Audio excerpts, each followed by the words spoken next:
নমস্কার বন্ধুরা, আজকের বিশেষ আপডেট হলো সবার প্রথমে বলছি সবাইকে দোল পূর্ণিমার শুভেচ্ছা। আজকে রামায়ণ সিনেমার মধ্যে ক্রিস্টোফার নোলান কিন্তু কাজ করছে এবং তার এডিটর আর হয়তোমা সেও কিন্তু কাজ করছে। খুবই সুন্দর এই রামায়ণ সিনেমাটা হবে। সবাই কিন্তু বিশ্বাসই করতে পারছে না যে ক্রিস্টোফার নোলানের মতো এত বড় মাপের হলিউডের ভালো ভালো সিনেমা করেছে সে কিভাবে এই সিনেমার মধ্যে আসলো। এটা কি বাজেটের জন্য সম্ভব? কিন্তু অবশ্যই সম্ভব। এর আগেও করেছে। এটা কিন্তু ৩য় বার হয়তোমা কাজ করছে। তো অবশ্যই অত এক্সাইটমেন্টের কিছু নেই।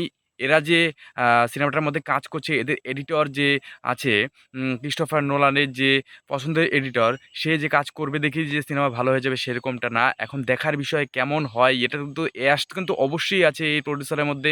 কিন্তু এখন দেখার বিষয় যে কেমন হয় সিনেমাটা। এর আগেও কাজ করেছে, সেগুলো কিন্তু ক্রিস্টোফার নোলান যে কাজ করেছে হলিউড থেকে, তাই যে সিনেমা হিট হবে সেরকমটা কিন্তু না।